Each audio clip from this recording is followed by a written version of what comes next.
5 years' time, when it reopens, what are your hopes for what it will then be like? I hope it will retain its principal spirit, which is a spirit of welcome, because it's an open, transparent building, quite deliberately so. It invites you in. Nobody ever asks you how you go up the building. It's quite obvious at first sight. And it will then offer another 50 years or whatever time they think is reasonable of flexible uses for the public. Some of the world's greatest exhibitions have been held at the Pompidou Centre. I'm very proud of it. I gave us one of the original.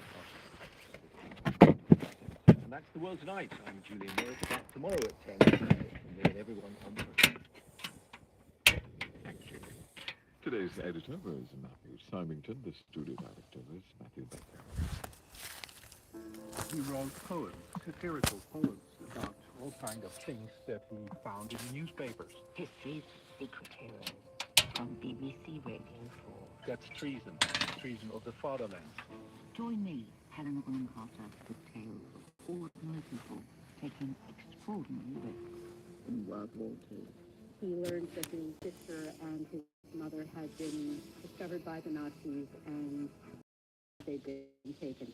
The magazine maker who risked his life putting fire.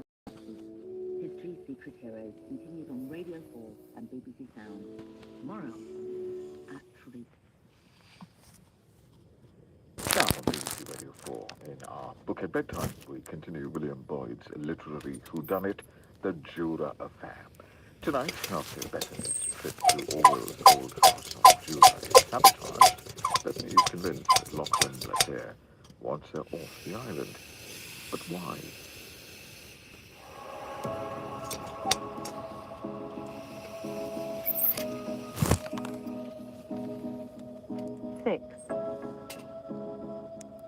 The Ghost.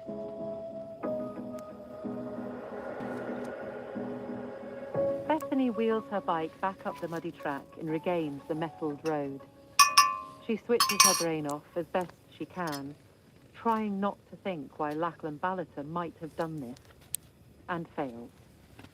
It must be some attempt to make life on Jura so unwelcoming she will decide to leave, obviously. But there's a stubbornness in her that makes her not want to give in to this provocation. No, she's going to tough it out. Sod Lachlan Ballater, she thinks. After about 2 hours, she arrives back at the hamlet of Ardlusa. She can see a farm with its steading and outbuildings a little way off the road, and she wearily pushes her bike towards it. There, a young farmer called Callum fixes her problem in no time at all. He sprays some kind of foam from an aerosol can into the tyres through the valves. Good for 24 hours, Callum says. Bad luck to get punctures in both tyres. Like magic, Bethany says. Thank you. Never go cycling off-road without one of these, Callum says, holding up the aerosol like a salesman. Bethany arrives back in Craighouse after dark. She was quite pleased to have paused in Ardlusa, as she knew that this was where Orwell would come from Barnhill to collect his post twice a week. Another box ticked on her pilgrimage. She goes straight to her cottage. All lights blazing in Orwelliana. The mud-spattered maroon 4x4 parked innocently in the driveway. She finds the card she was looking for. Gower and Fontaine, there we go. Antiquarian booksellers. Time to talk to Greville, she reckons. He of the flaming orange hair. Before she does so, she texts Maralisa and says she'd like to stay on the cottage for a few more days. Change of plans. The visit to Barnhill was so stimulating. Hope that's okay. Very grateful. Greville sounds very friendly on the phone and is surprised to hear from her. Where are you? He asks. I'm actually on Jura, she says. The Isle of Jura. Silly question. Of course you are. I'm staying at Orwelliana. Interesting. Bona fide? Or a gift shop? Yes, and no, she says. There's quite an Orwell operation up here. Well, my offer is still on the table if your friend is interested. Bethany pauses. I think my friend is actually interested. But I have a few questions for you. Fire away. If my friend was going to sell you that first edition, what would you check? Well, The book itself is easy to verify, Greville says. It's the dedication that gives one pause. Assuming the handwriting is signature match. I mean, who is this Elsa McPerk? What's the association with Orwell? I've never heard of her. Then I'm not an Orwell expert. I've never heard of her either, Bethany says. And I am a bit of an Orwell expert, in all modesty. The first edition was published in 1949, and Orwell died exactly when? Saturday, January 21st, 1960, Bethany says instantly. Well, this Elsa McPerk was probably someone on Jura, most likely. Maybe she was someone who helped him while he was living there, someone he was grateful to. Just what I was thinking. Many thanks, Greville. You've been a big help. Remember, I'm here 24/7. Bethany hurries down to Craig House and manages to arrive at the Craig House doors just before it closes. She buys some bread, butter, and a tin of baked beans, and a can of Bayhawk Special Strength Lager. She needs something powerfully narcotic after the day she's had. Later, she texts a few friends and then calls her mother. Hi, Mum. Sorry, Alana. How it's not a very convenient moment, darling.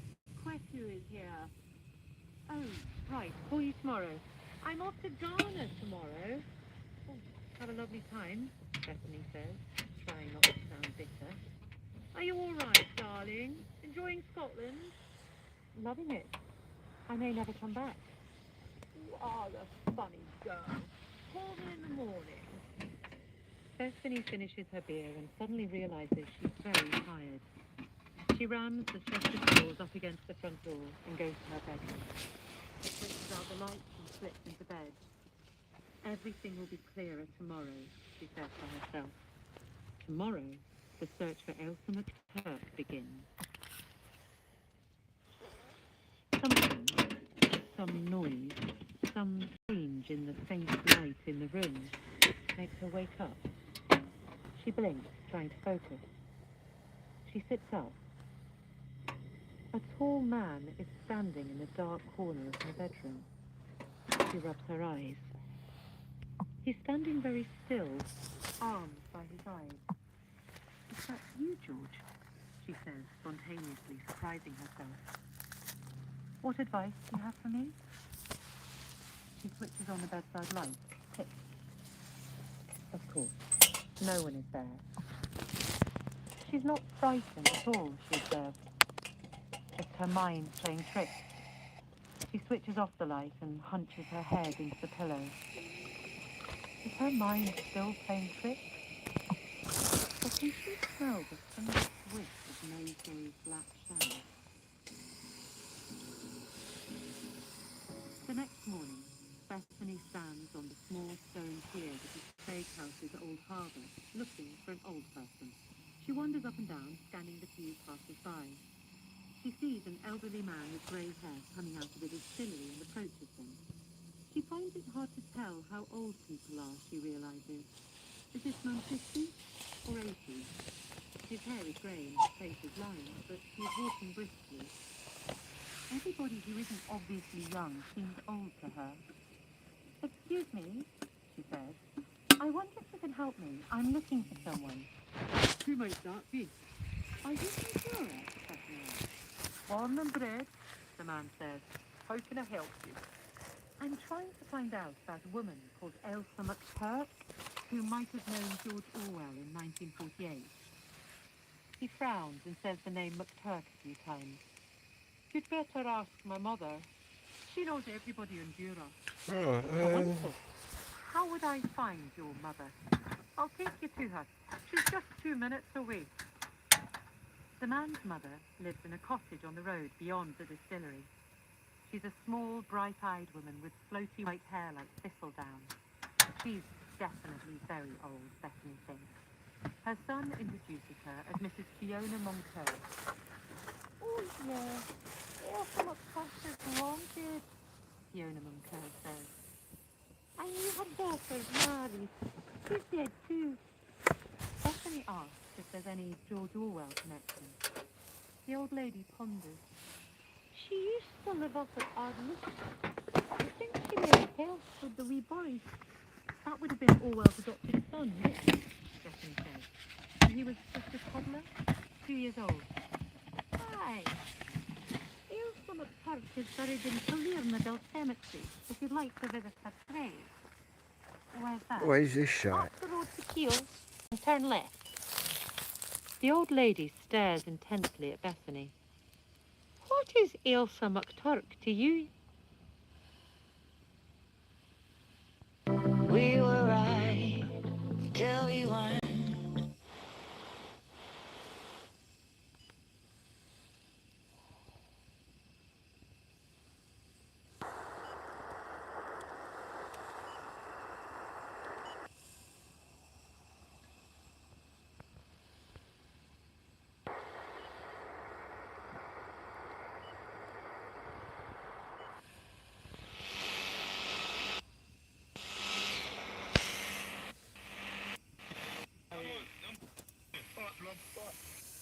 But I'm happy with it's quite refreshing, isn't it, Jamie? Everyone else is moaning in the...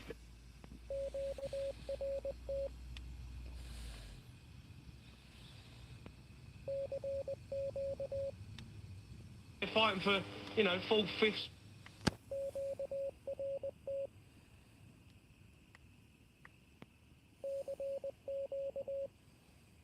Crabs playing football, sideways, backwards, pass, playing out for the back, ball retention. No one excites me.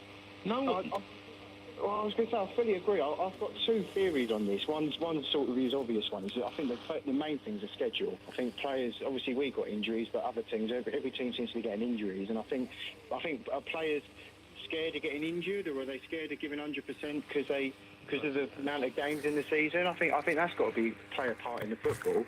And then the other one... Can I just add to that?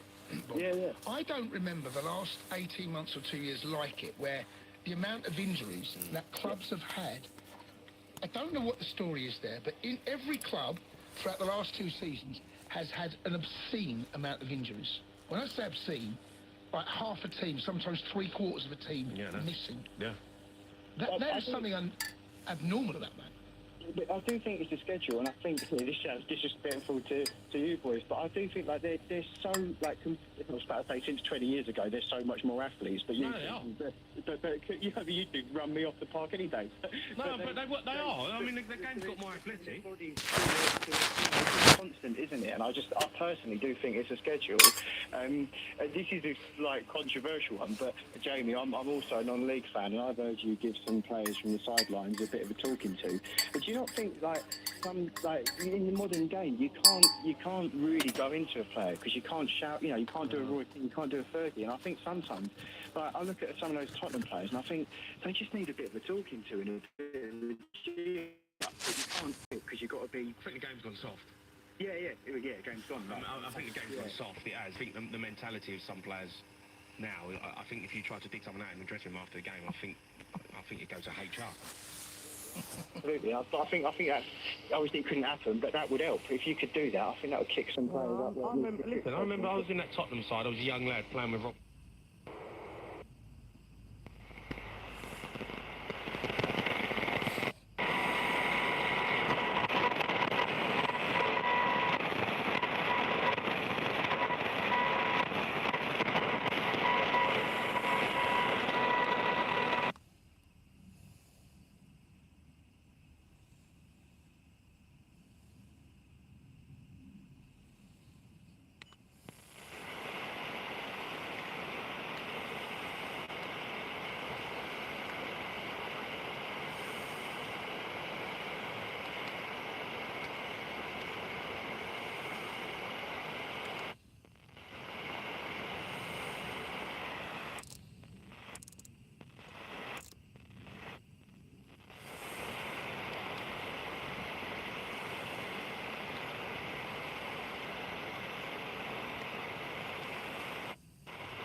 A bit disappointed, Jason.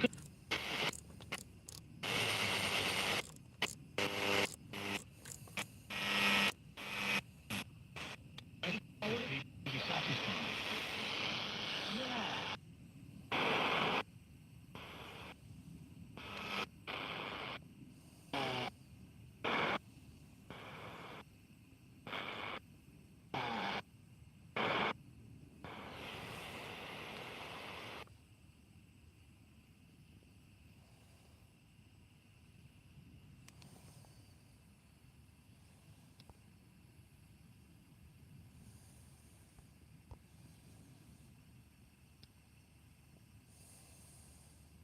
Music from Barry White, Jackie Moore, and Boys to Men. See you soon. This is Radio 2 on BBC Sounds. And on your smart speaker. Play BBC.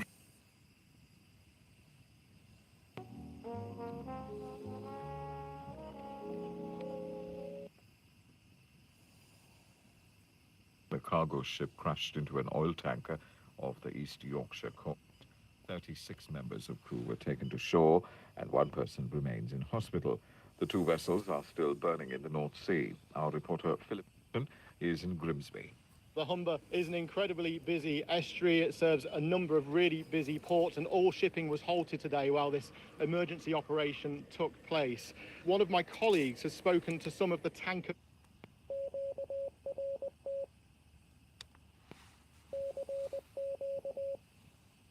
blew and crashed into them at 16 knots. That's when they said they headed for the lifeboats. The environmental charity Greenpeace has expressed concern about what it describes as toxic hazards as a result of the collision. The tanker was carrying jet fuel, which is spilling into the sea. The charity said it could pose a risk to marine life. It's been a turbulent day on US stock markets over concerns about the impact of President Trump's tariffs. The tech-heavy Nasdaq saw its worst day since September 2022, falling by 4%. There are fears that the U.S. could trip into a recession, something that Donald Trump has not ruled out. The MP, Mike Amesbury, says he will quit the Commons after being convicted of assaulting a constituent in Cheshire last year. The 55-year-old has been sitting as an independent since he was suspended by Labour after the incident. He was initially jailed but had his 10-week sentence suspended for 2 years on appeal. Around 6,500 jobs are at risk as NHS England plans major cutbacks. The government says it's part of plans to avoid duplication within this Department of Health. The Vatican has said the Pope's condition is improving and doctors treating him no longer fear for his life. The 88-year-old has been in hospital for more than 3 weeks and is being treated for pneumonia in both lungs. BBC News. Celebrating women's voices.